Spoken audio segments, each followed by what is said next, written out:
2253007 dengan rekan saya Taruli Simulakir NPM 222530015. Saya Diana Gata Purba NPM 2220011.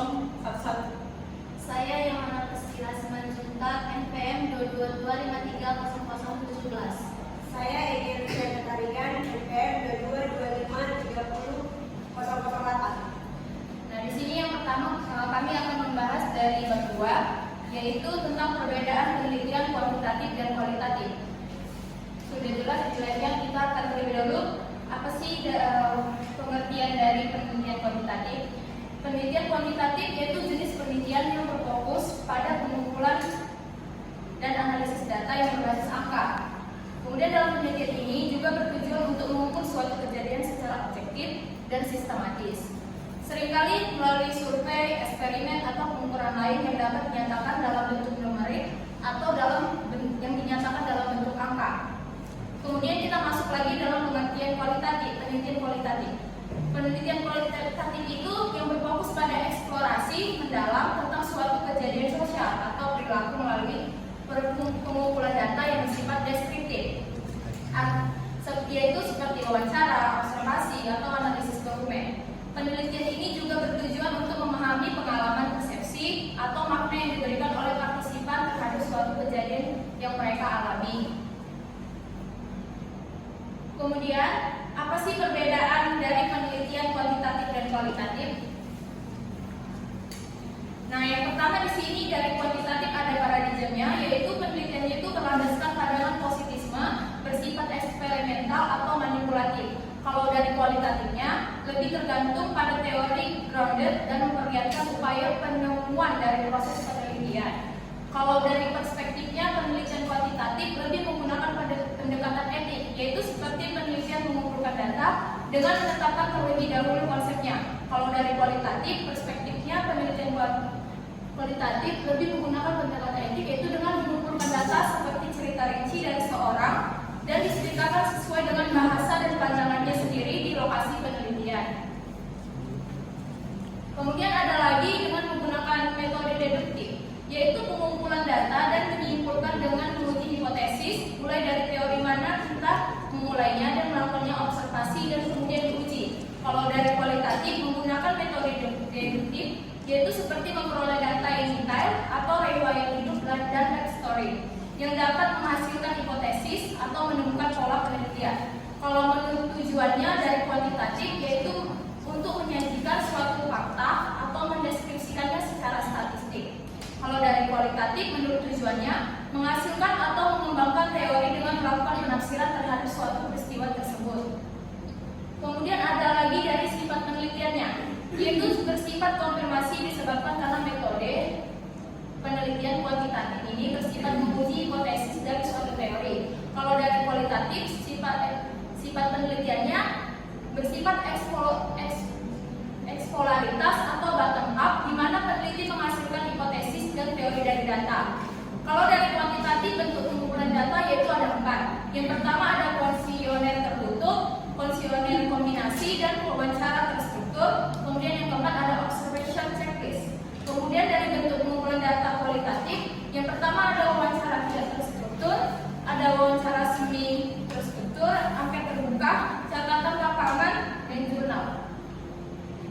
Kemudian ada juga dari instrumen penelitian, yaitu ada 3, ada tes, angket, dan wawancara. Kalau dari kualitatif, instrumen penelitiannya, peneliti sebagai instrumen utama dibantu media seperti kamera.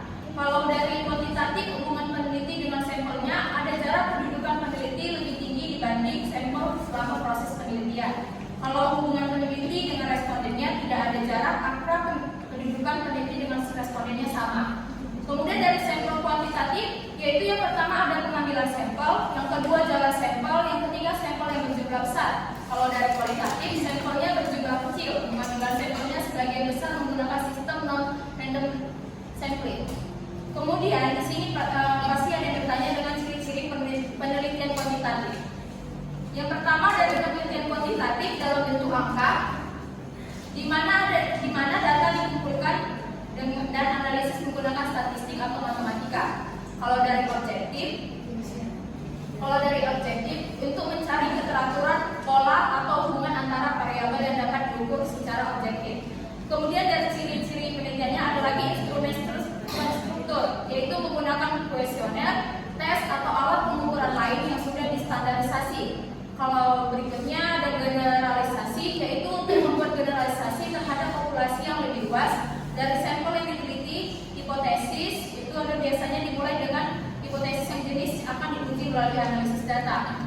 Kalau ciri-ciri penelitian kualitatif, yaitu yang pertama dalam bentuk kata atau deskripsi, yaitu seperti data berupa narasi, wawancara, catatan lapangan, atau dokumentasi yang bersifat deskriptif. Kalau dari subjektifnya, bertujuan untuk memahami sudut pandang partisipan dan makna yang mereka berikan terhadap situasi atau peristiwa. Kemudian dari yang ketiga ada proses terbuka, seperti wawancara mendalam atau observasi partisipan. Yang keempat tidak generalisasi, yaitu dia lebih berfokus pada pemahaman mendalam terhadap kasus fenomena tertentu, bukan untuk generalisasi ke populasi yang lebih luas. Kemudian ada teori atau hipotesis terbuka, seringkali bertanya berkembang selama proses penelitian berlangsung. Kemudian pasti kita akan bertanya, apa sih contoh dari penelitian kuantitatif dan kualitatif? Yang dari penelitian kuantitatif yaitu yang pertama ada survei terhadap 1.000 siswa, yaitu di mana mereka untuk mengukur kepuasan mereka terhadap fasilitas sekolah. Yang kedua ada penelitian eksperimen yang membandingkan efektivitas dua metode pembelajaran dengan menggunakan data hasil tes siswa. Kalau dari contoh dari penelitian kualitatif, yang pertama ada studi kasus tentang bagaimana sekelompok guru menggunakan teknologi dalam pengajaran mereka. Kemudian yang kedua, wawancara mendalam dengan para penyintas bencana untuk memahami dampak emosional mereka. Kemudian kami akan masuk ke dalam bab 3, yaitu penelitian kuantitatif pendidikan yang akan baca rekan saya berikutnya. Saya akan membahas bab 3 mengenai penelitian kuantitatif pendidikan. Jadi yang pertama yang akan kita bahas yaitu pengertiannya. Jadi pengertian dari penelitian kuantitatif di bidang pendidikan ini adalah suatu desain penelitian di bidang pendidikan bersifat objektif, mencakup pengumpulan dan analisis data kuantitatif, serta menggunakan metode pengujian statistik. Jadi tujuannya adalah untuk menguji hipotesis yang berkaitan dengan model pembelajaran dan teori-teori pembelajaran yang berkontribusi untuk pengembangan pembelajaran. Selanjutnya karakteristik penelitian kuantitatif. Jadi di sini ada dua jenis ya. Yang pertama jenis non eksperimen dan yang kedua penelitian eksperimental. Jadi penelitian non eksperimen di sini merupakan penelitian kuantitatif yang dilakukan tanpa adanya perlakuan atau treatment. Jadi maksudnya dari penelitian itu yaitu hanya mengamati, mengukur atau mengumpulkan data yang sudah ada.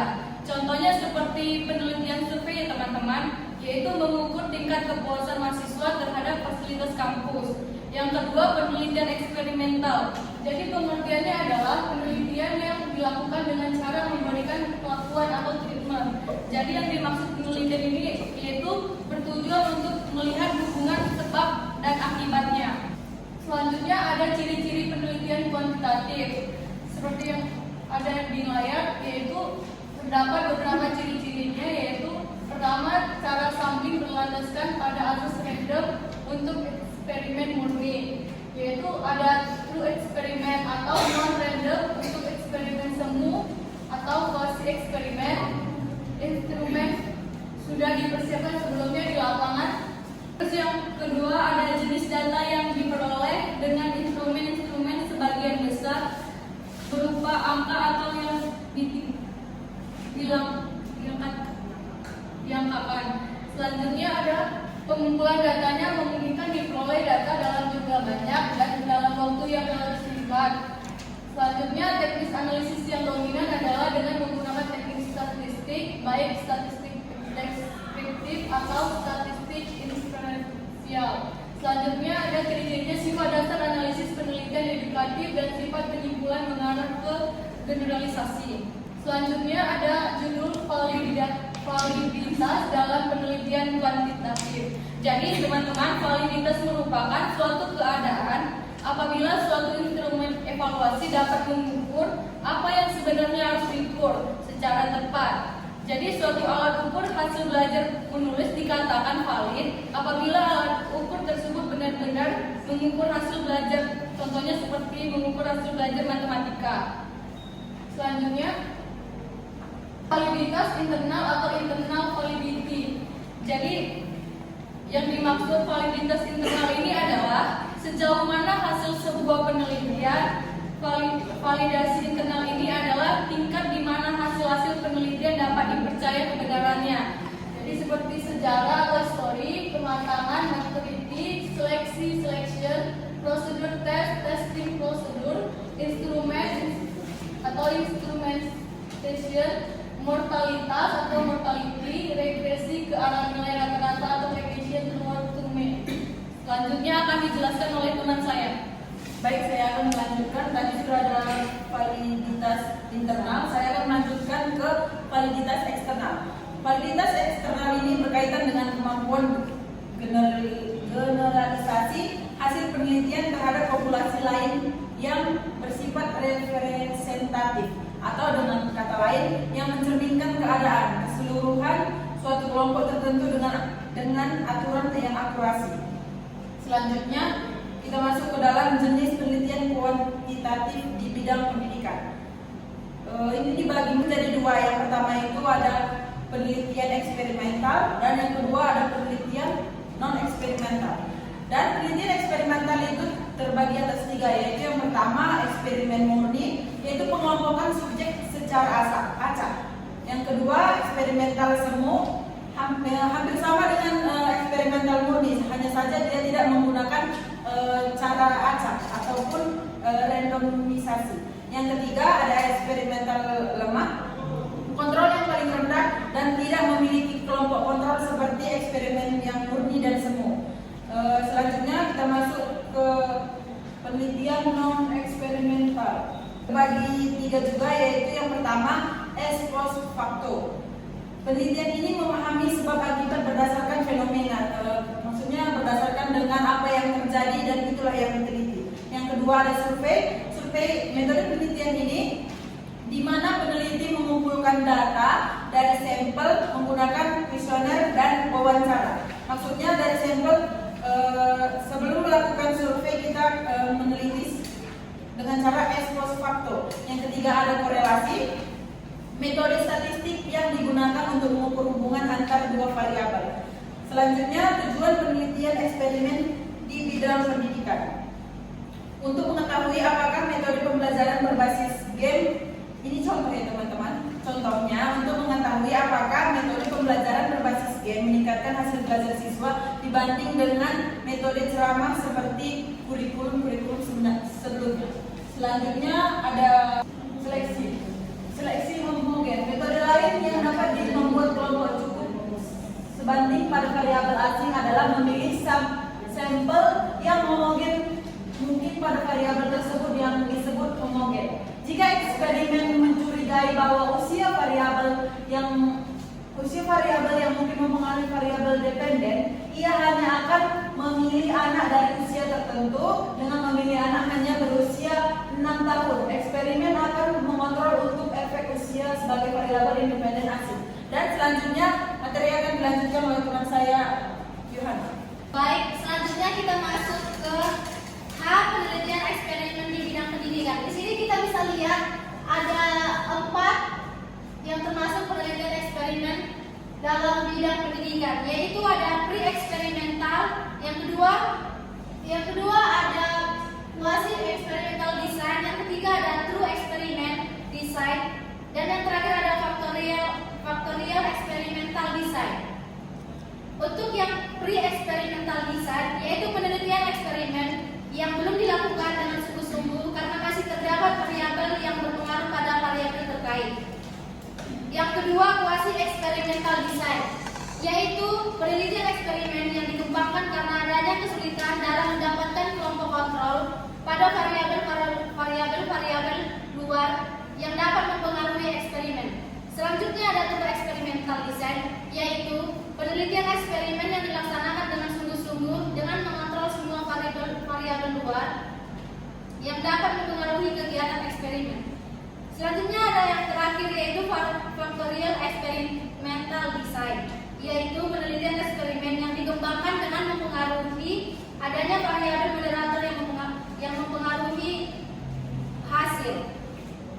Selanjutnya kita masuk di ada ciri-ciri utama dalam desain eksperimental, yaitu ada 3. Yang pertama, desain studi kasus sekali tes atau one shot case study. Yang kedua adalah desain kelompok tunggal dengan pre-test, perlakuan atau post-test. Selanjutnya yang terakhir adalah desain rangkaian waktu tanpa kelompok kontrol. Selanjutnya kita masuk ke I, penelitian korelasi. Penelitian korelasi adalah penelitian non eksperimental yang hampir sama dengan penelitian ex post facto. Di sini bisa kita lihat contoh dari penelitian korelasi itu, yaitu korelasi antara prestasi membaca pemahaman dengan penguasa terhadap kosakata untuk memprediksi keberhasilan studi di perguruan tinggi berdasarkan pola interkoneksi antara kualitas di perguruan tinggi dan kualitas SLTA. Yang terakhir itu ada manfaat dari hasil penelitian korelasi, yaitu untuk memprediksi tingkat satu variabel dari variabel lain yang memiliki hubungan korelasi tinggi dan positif. Selanjutnya dijelaskan oleh teman kami Lydia. Baik, saya akan melanjutkan tentang karakteristik penelitian kolerasi. Karakteristik penelitian kolerasi ada 3. Yang pertama, penelitian kolerasi. Penelitian kolerasi digunakan untuk melihat hubungan antara faktor sosial ekonomi dengan hasil pendidikan. Yang kedua, memungkinkan variabel mempelajari tentang misalnya dalam bidang psikologi, sosiologi, atau penelitian dalam kehidupan sehari-hari. Yang ketiga, memungkinkan penelitian untuk menentukan derajat asosiasi yang signifikasi antara 2 atau lebih dari variabel. Selanjutnya, macam-macam penelitian kolaborasi ada 4. Yang pertama itu penelitian kolaborasi ada 4. Yang pertama itu penelitian hubungan. Penelitian hubungan itu jenis penelitian yang berfokus pada pengajian atau eksplorasi. Kedua, penelitian hubungan. Penelitian hubungan itu seperti jenis penelitian yang berfokus pada kemampuan untuk memprediksi nilai. Yang ketiga itu kolaborasi multivariatif, analisis yang memberikan hubungan antara 2 atau lebih. Yang D, korelasi kronik, teknik statik multivariat yang digunakan untuk mengatur dan menganalisis. Selanjutnya, rancangan penelitian korelasi. Yang pertama itu korelasi biavarik, yaitu analisis statik yang digunakan untuk mengatur dan menentukan hubungan antara 2 variabel. Yang kedua itu regresi dan prediksi. Ada dua konsep penting dalam analisis statik yang digunakan untuk hubungan antara variabel dan estimasi. Yang ketiga, regresi zaman. Metode statik yang digunakan untuk menganalisis hubungan antara satu variabel. Yang keempat, analisis faktor. Teknik statik yang digunakan untuk mengidentifikasi struktur. Yang kelima, jenis rancangan korelasional yang digunakan untuk menarik kesimpulan kausal. Jenis penelitian yang digunakan untuk mengeksplorasi hubungan antara 2 variabel atau lebih. Yang terakhir, analisis sistem. Proses yang digunakan untuk memahami dan memecahkan masalah dalam sistem yang kompleks. Selanjutnya, langkah-langkah penelitian korelasional. Yang pertama itu penentuan masalah, yang kedua peninjauan masalah atau studi kepustakaan, yang ketiga rancangan penelitian, yang keempat pengumpulan data, yang kelima analisis data, yang keenam kesimpulan.